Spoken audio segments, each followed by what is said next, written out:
Obviously, I wanted to get the job done. But that's my stubborn side. Like it's easy to go somewhere and go and win a championship with somebody else. It's easy. I could go. Like I don't want to put anybody in the spot, but I could go to a super team and just do my part and win a championship. Still one. But this is the hard way to do it, and this is the way. And we did it. Did it. We did it, man. Jim on the front right. Yo, hey champ. Yo, we play it all in night. Yeah, need it all in advance. The opposition know we're ready for it. Like a supper we eating, it won't be the last. Grind out the muscle, pull up. Parker right on the grass. We coming in, take over everything, run it up. Nothing holding me back. 3 in the wood, rushing. I don't like Dutch, don't even matter, you know I'm a facing. When I roll a paper, I like to go double. Run up a check, flip a W, make it an M. I need a couple. Welcome to Takeover, the most underrated sports debate show on YouTube. We saw the finals. We saw how it ended. Josh, how you doing? I'm feeling good, man. Shout out to Giannis. I can't think of many other people in the NBA that deserve it because he didn't run from the grind. And the Milwaukee front office was actually competent and gave him solid talent. Yeah, it was entertaining. I don't know what people were saying about this being boring. I thought it was a very solid finals, better than the 2018 finals and 2017 when it was like, let's see if they can actually like take a game off of the Warriors. So, Jens, what about you? I'm doing good. I'm gonna say what I have to say for my actual take. So I got you. Go ahead, start us off, Josh. all right. Well, then the answer segued greatly. Thank you for that. Thank you for throwing it off the backboard for me. So the NBA finals are done. What have we learned from this? From everything that transpired in these NBA finals or even in these playoffs? What have we learned? I'm going to stick it with the finals, and I'm going to look at Giannis specifically because I feel like a lot of people are ignoring how crazy this run by Giannis actually was. You look at the first round, we think the first game goes to double overtime. Is Giannis going to lose in the first round to Miami Heat, which has been his Achilles heel? Is he going to lose again? Next round, he goes against Kevin Durant and that super team. We know guys got hurt, but he still had to go to a game 7. He still had to do the work. He dropped 40 points. KD dropped 40. I think it was 48 in game 7. But Giannis still won. He still showed he was that guy. In the Atlanta Hawks series, he got hurt. Chris Middleton proved through, but he still led that team to get through that last round. And then we look at the finals, where I think he has one of his greatest performances. He definitely makes sure he's in that upper echelon of basketball royalty now. You look at guys like when we talk about KD, LeBron, Steph Curry, James Harden, we have to throw Giannis in there now after what he's done this season. Although there were a lot of injuries, I feel like Giannis has definitely pushed his status into top 3 and superstar status. You look at some of his performances, game 1, 20 and 17, this is off the injury. Game 2, 42 and 12. Game 3, 41 and 13. Game 4, 26 and 14. Game 5, 32 and 9. And he dropped 50 in a closeout game. And I mean, those are historic numbers by Giannis over and over again. So I feel like we really have to push him into that upper echelon. And I'd go as far as saying, after winning this, I think Giannis may be a top 10 power forward of all time. I push it that far after what he's done. And then so you look at Giannis. I think this series definitely debunks a couple things. A lot of people saying Giannis isn't a 1. He can't really lead. He can't be your number 1 option on the team. That is completely debunked. After what he did on both sides of the ball, I feel like you can have him as your 1, and you can definitely win a championship, as we just saw. His game, I think, has definitely evolved over the years. It was first he can't shoot. He still struggles from time to time. He can't go against the wall. He's not really a smart enough player. I feel like the Milwaukee Bucks asked Giannis to do things that they would, like other teams would ask LeBron James or KD to do: make passes, make your teammates better. And I think Giannis continually did that throughout the series. And you look at Chris Middleton in his development. I think he's probably the second option besides AD. I think I put him up there after some of the performances he put in, like as in like second guy to go to. And basically, what I saw for the Suns, I saw like a lack. I feel like their youth definitely showed in the series. Because I mean, you look at some of the late game turnovers, some of the ways sometimes Devin Booker got the ball stolen from him. You could tell this is a young team in the finals. And I think D Book later on can be a number one option on a championship team because he can flat out score with the best of them. And I know everyone's on that CP3 train, but we really wanted CP3 to win. Everyone's all on CP3 side, but I think this finals proved that Chris Paul is rated fairly. He's not underrated. He's not overrated. He is rated fairly because in the times where his team needs him, sometimes he comes through, sometimes he just doesn't. Like I think when it's time to be aggressive, Chris Paul falters in that. I got to get my teammates involved, but it's got to be you, Chris. In a league of point guards who are all scoring or who are all doing everything, Chris Paul has to be that guy to take advantage. So I feel like Chris Paul is going to be rated fairly, as much as we want to call him the point guard and all these other things. A couple episodes back, I said that Giannis doesn't have a specific bag to go to specifically in a half-court setting. But I think after watching this NBA Finals, what I learned was it really doesn't matter whether he has a bag or not, because at the end of the day, when all else fails, you do what you know best. And I also said in that episode, I said instead of trying to shoot threes and instead of trying to hit mid-range jumpers, he should go back to what he knows and what he does the best. And obviously, from watching the finals, when Giannis does what he does best, no one can stop him. To me, in my opinion, there's so much more meaning to a championship when it's built organically. Giannis had a chance to leave the Milwaukee Bucks. There was a lot of sports shows that were actually choosing teams for Giannis to go to, what were the best fit for him to go to, but he chose to stay. And he endured being kicked out of the playoffs. And then he stayed throughout the building phases where they were able to build through drafts, trading, which is how they got Drew Holiday. Even throughout the criticism that Chris Middleton and Coach Bud had, Giannis never threw them under the bus. He put his trust in Chris Middleton. He put his trust in Coach Bud. And like you said, Cameron, Giannis, when you look at where he was at the beginning of his career to now, he has shown substantial growth. Another thing I learned from this NBA Finals is that small markets are good enough too, and that you necessarily don't need a big market team to have a good NBA Finals. When you think of the missing NBA stars, I know a lot of people were saying how we were missing some of the top stars, so it was going to be boring. But I actually like that we got to see something different, and we got to see some younger talent emerge from it. And, you know, being that Milwaukee and the Phoenix Suns were in the finals, maybe that can motivate some of these other small market team players that I don't have to leave. I can stay here, and we can actually build to win a championship. I'm going to switch over to the Phoenix Suns for a second. You talked about their youth, Cameron. I think this is just growing pains. I think this is just something they're going to have to learn from. Even though they lost, don't let the loss take away from the performance that Devin Booker had, because although he struggled in Game 3, he did average 26 points, 4 assists, 4 rebounds, and he shot 44% from the field, and he's only 24 years old. So we will see where he lands in the next couple of years. I think he's going to do just fine. This was the closest chance he was ever going to get to winning a championship, at least in my personal opinion. And to me, he just disappointed me. And I'm going to say a quote that my brother always tells me, and you can apply this to anything, basically, not just basketball.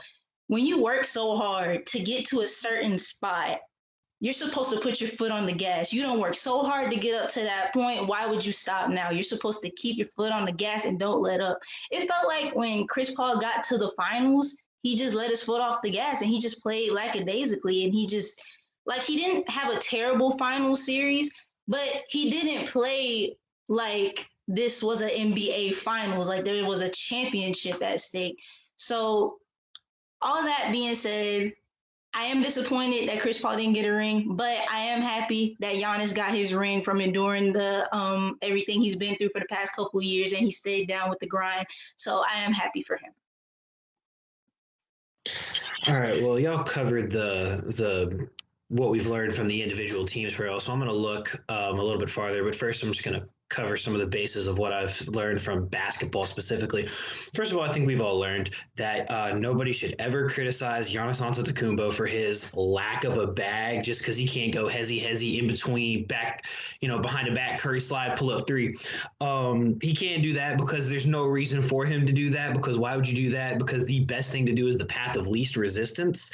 And I think when you can just run around people and run through people, I don't think you necessarily need to do all that. I think we learned that James Harden is a salty man who probably needs to reevaluate how he evaluates NBA talent. Because last time I checked, he was sitting at home after the second round, and the guy that can just run and dunk and has no skill now has a ring and just put up a 50-14, 5 on 25 shots in the finals. So, but that's a conversation for another day. We also learned that if the Trae Young never got hurt, I think the Atlanta Hawks would have won this in 6. But that's a discussion for another day. We don't got to dive into that. And I see Cam, so I don't want to necessarily get him too worked up. Anyway, moving into what I really want to talk about, I think that this finals and these playoffs specifically have shown us that the NBA fan base and the NBA commentators might be the most toxic, out of touch fan base in sports. The narratives that change just from games. We went from Giannis can't win in the playoffs to everybody talking about he's on already top 3 power forwards. He's better than Kevin Garnett. The fact that people can change their opinions so shamelessly. Kendrick Perkins, who gets paid to talk about this crap, went from Giannis is Robin to Chris Middleton's Batman to Giannis is the most indomitable, dominating player ever. How do we continue to give these guys this platform? How? And then these people went from, well, these playoffs are so entertaining. Like, this has been the best playoffs in a while. I've saw so many tweets about that. And then the moment we get the Bucks Suns, well, this is going to be one of the most boring finals ever. How can you say that? The Phoenix Suns were trying to win their first championship of all time. It was their first finals appearance since 1993. And the Bucks were trying to win their first final since the 70s. And it was their first finals appearance since the 70s. The amount of stuff that was on the line. Not only that, you had so many other people that were looking for their first rings. Chris Paul was looking for that first ring, which was a way to really solidify that legacy. Giannis was looking for that first ring, looking for validation of, I stayed in this small market. We capped ourselves out. We sold the farm for Drew Holiday. Can we get it done? Is this squad enough? Mike Budenholzer was on the hot seat because everybody's questioned if he's able to be, if he's enough of a tactician to be able to be in the NBA. Monty Williams, he was getting all the love, and could he take this young squad to the promised land? The fact that these NBA fans, I feel like it's this need for hot take culture where they feel like they have to be the first one to say something. So they say completely asinine, stupid, uninformed things just to get clicks, just to get likes, just to get people to pay attention to them. And it needs to stop. We need to stop acting like this game 6 completely defined Chris Paul's career. Chris Paul is still arguably easily a top 10, maybe if you really want to say top 5 point guard of all time. I don't buy the top 5 point guard of all time, but he's top 10 easily. Giannis Antetokounmpo is easily a top 5 player in the NBA right now after that performance. And I think he was before that.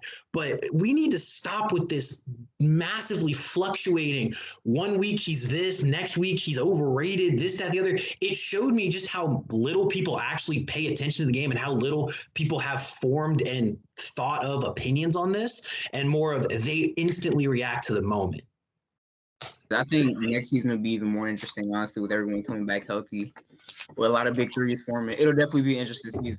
But switching on to our next topic, I know we've been very NBA and basketball heavy, but the best sport in America is coming back around.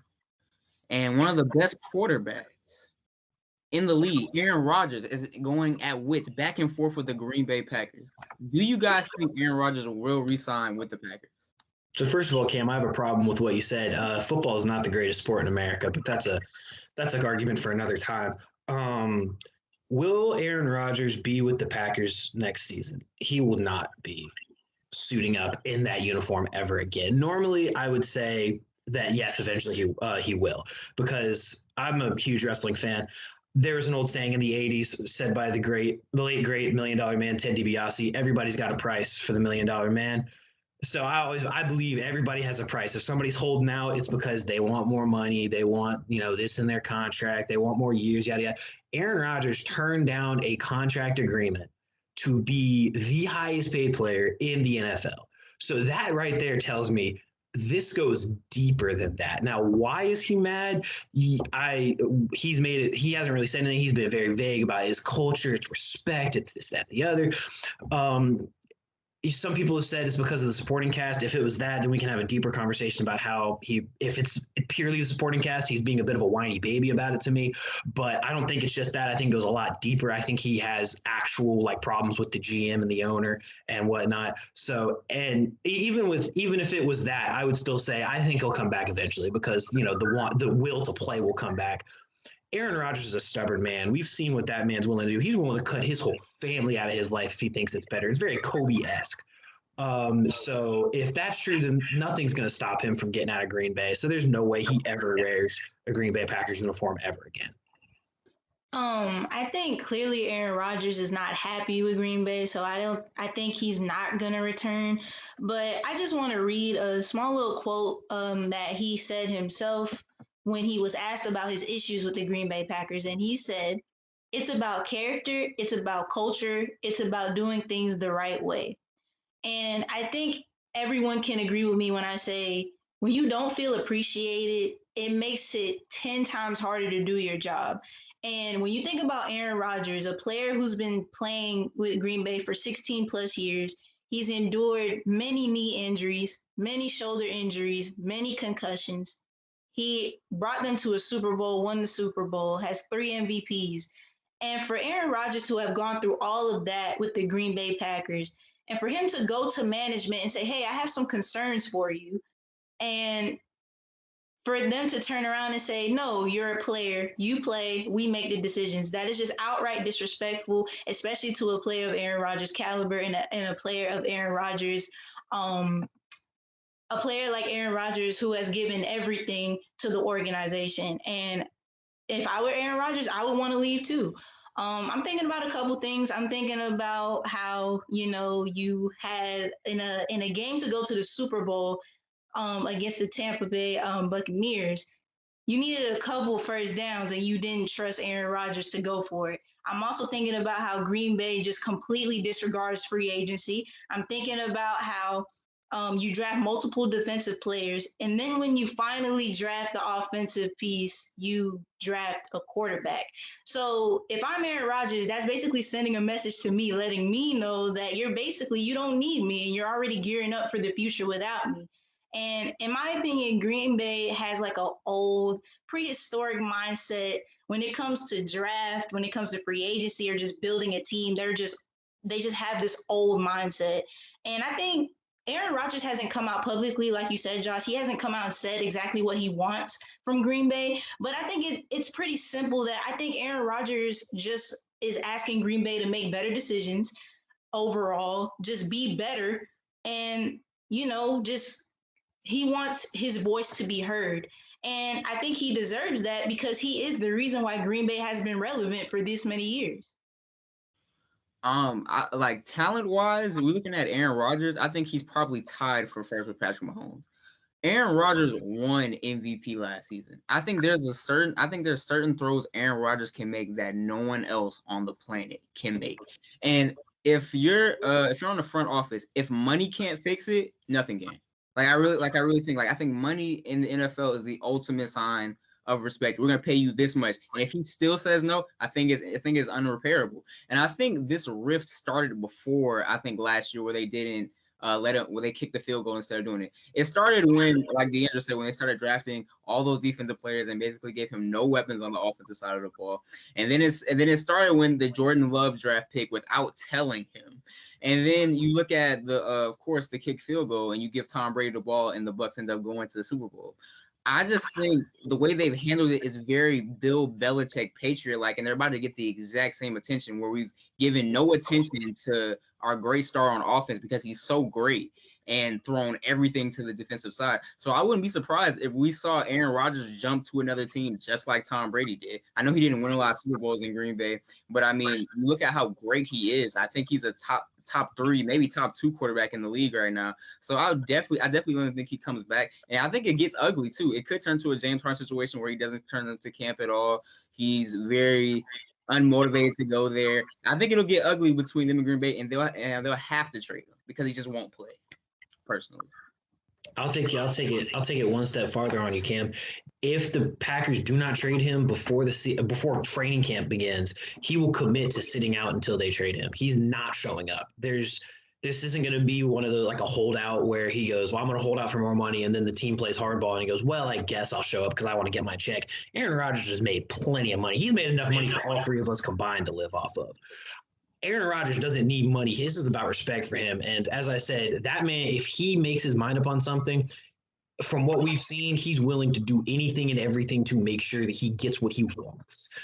What do you guys think is the best landing spot for Aaron Rodgers? The best landing spot? I'm thinking off the top of my head, like without even giving it a lot of thought, maybe the Broncos, maybe. That's where my brain went. Because the Broncos are a good quarterback away from being a scary team. If you give Aaron Rodgers, Jerry Jeudy, Cortland Sutton, Melvin Gordon, right? He's still there. Yeah. Melvin Gordon. That defense is really good as well. And you still got Von Miller. You still got Bradley Chubb. It should get interesting. That might be it right there. That or Carolina. Maybe. But that is going to wrap up our show. Guys, you have anything to end off with? I have a question. Go ahead. So, okay. So, Takeover fans, you won't really understand this because this happened off camera. But, so Cameron, are you still choosing Anthony Davis over Giannis? I can't even do it now. I can't even do that now. I know I said that off of camera. But, yes, I definitely did choose AD over. And AD has given him the work on the court when they be on the court at the same time together. But if you look at what Giannis did, it's very LeBron-esque, and I think you have to throw Giannis over AD, personally. Okay, that's all I had to say. Okay. I have a question, but I'll save it for another time. Okay. You have anything to say, though? Do I have anything to say? Yeah. Nah, I think I'm good. I tapped myself out with that what we learned take. All right. D'Angelo, you good? Yeah, I'm good. Okay, well, make sure you guys like and subscribe to all the videos. Make sure you sharing the videos, too. And that's going to – go ahead. Sorry, I don't mean to interrupt, but send us your takes. I know we haven't really been pushing that as much, but we want to hear from you guys. We want to hear what you think is important. We want to hear what y'all want us to debate. We want to hear what y'all think. If you think one of us is completely out of line with what we're saying, if you think one of us is consistently wrong and needs to be called out, if you think one of us you just want to debate us on something that you've seen us saying, like, I see what you mean, but let me give you this. Let us know, because we don't do this for free. You know, we the best thing out. You got to come to us to talk to us. We're not going to come to you. So if you want to get on this platform, just hit us up. Send us a take. There you go. Definitely do. When I say Giannis over Shaq, I got a lot of flack in a couple of group chats. But that's all right. That's all right, though. Yeah, honestly, I forgot about that. I wanted to say that I think I might have picked the wrong horse on that argument. Yeah, you know what I'm saying? Low key, based on what I just saw, I think Giannis at his peak might be more dominant than Shaq. It didn't take too long for me to retract that, but watching that man put up 50 and 14, I think I was wrong. Okay, we might cut this out the episode, Josh. And, you know, I can't have you admit you was wrong. But that's going to wrap up our episode for today. Takeover out. Hey, champ. Yeah, we play it all in night. Yeah, need it all in advance. The opposition know we're ready for it. Like a supper we eating, it won't be the last. Grind all the muscle, pull up. Parker right on the grass. We coming in, take over everything, run it up. Nothing holding me back. 3 in the wood, rushing. I don't like Dutch, don't even matter, you know I'm a face. And when I roll a paper, I like to go double. Run up a check, flip a W, make it an M.